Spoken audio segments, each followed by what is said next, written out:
गरुड़ पुराण हिंदू धर्म में महापुराण बताया गया है।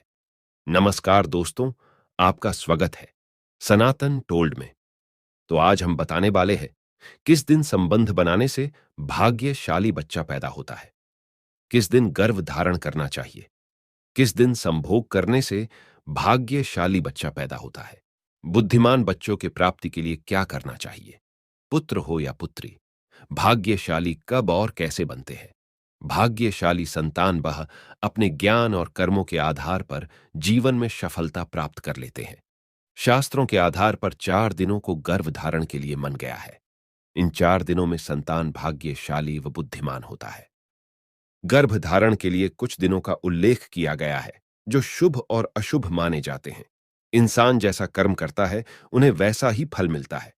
बस कर्म के अनुसार हमें फल दिया जाता है और फिर उसी कर्मों के आधार पर हमारा जन्म, मृत्यु और भाग्य लिखा जाता है। इंसान जहां भी जन्म लेते हैं, जिस किसी घर में भी जन्म लेते हैं, उससे पहले उनका भाग्य तय होता है।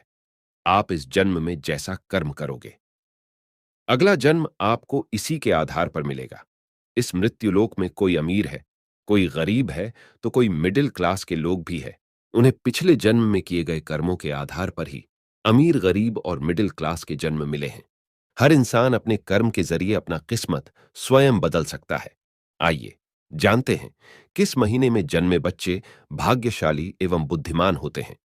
शास्त्रों में इन 4 दिनों को गर्भधारण के लिए शुभ माना है। शास्त्रों के अनुसार स्त्री पुरुष सामाजिक, धार्मिक और पारिवारिक मान्यताओं के अनुसार शारीरिक संबंध बनाते हैं तो यह एक पवित्र घटनाक्रम माना जाता है। शास्त्र और समाज के अनुसार विवाह के बाद ही स्त्री और पुरुष के शारीरिक संबंध को शुद्ध माना गया है। लेकिन कुछ लोग इन नियमों को ना मानते हुए शारीरिक संबंध बना लेते हैं, जिसे समाज और शास्त्र के अनुसार अशुद्ध माना जाता है। शास्त्रों में गर्भधारण के कुछ नियम बताए गए हैं। पति और पत्नी अपनी नई पीढ़ी के आगमन इन नियमों के अनुसार करते हैं, तो जिस कारण गर्भधारण से होने वाले संतान से आने वाली पीढ़ियों में अपने माता पिता को कोई भी कष्ट प्राप्त नहीं होगी। गर्भधारण के लिए शास्त्रों में दिनों का उल्लेख किया गया है जो शुभ और अशुभ माने जाते हैं।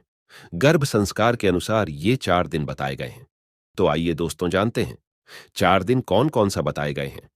सोमवार, बुधवार, बृहस्पतिवार और शुक्रवार इन 4 दिनों को गर्भधारण करने के लिए माना गया है और हफ्ते के 3 दिन मंगलवार, शनिवार और रविवार को अशुभ माना गया है। इन 3 दिनों मंगलवार, शनिवार और रविवार पति पत्नी को शारीरिक संबंध नहीं बनाना चाहिए और गर्भधारण तो बिल्कुल भी नहीं करना चाहिए। पौराणिक शास्त्रों के अनुसार सोमवार के दिन का मालिक चंद्रमा होता है और चंद्रमा शुभ ग्रह माना जाता है। सोमवार के दिन को गर्भधारण के लिए बहुत ही शुभ माना गया है। इस दिन गर्भ धारण करने से बच्चा मानसिक रूप से मजबूत, शांत स्वभाव का और प्रतिभाशाली पैदा होता है। मंगलवार के दिन के संतान प्राप्ति के सारे संबंध को शुभ नहीं माना जाता है, क्योंकि मंगल को क्रोधी और विनाशकारी ग्रह माना गया है। मंगल ग्रह में जन्मे संतान क्रोधी और घमंडी होते हैं।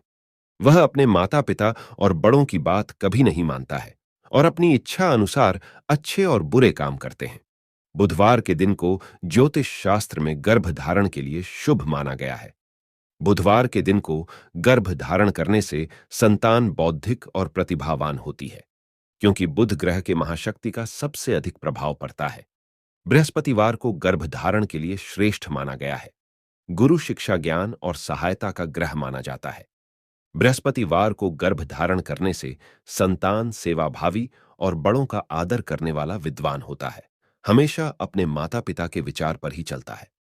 शुक्रवार के दिन को गर्भ धारण करने को बहुत ही उत्तम माना जाता है। शुक्रवार को शुक्र भातिक और सुख संपदा का ग्रह कहलाता है। शुक्रवार के दिन गर्भ धारण करने से संतान नाम कमाने वाला होता है। कलाकारी इसके अंदर कूट कूट कर भरी होती है, जिससे वह अच्छा मुकाम हासिल करता है। शनिवार के दिन भूलकर भी गर्भधारण नहीं करना चाहिए। यह ग्रह ज्योतिष शास्त्र के अनुसार पाप ग्रह माना जाता है। शनि प्रभाव से होने वाले संतान निराशावादी और नकारात्मक सोच वाली माना जाता। रविवार का दिन भगवान सूर्य का दिन माना जाता है और इस दिन पूजा अर्चना के लिए समर्पित किया जाता है। रविवार के दिन गर्भ धारण करने से संतान ईर्ष्यालु, क्रोधी और झगड़ालू होती है। स्वभाव में गर्मी होने के कारण संतान जिद्दी होती है।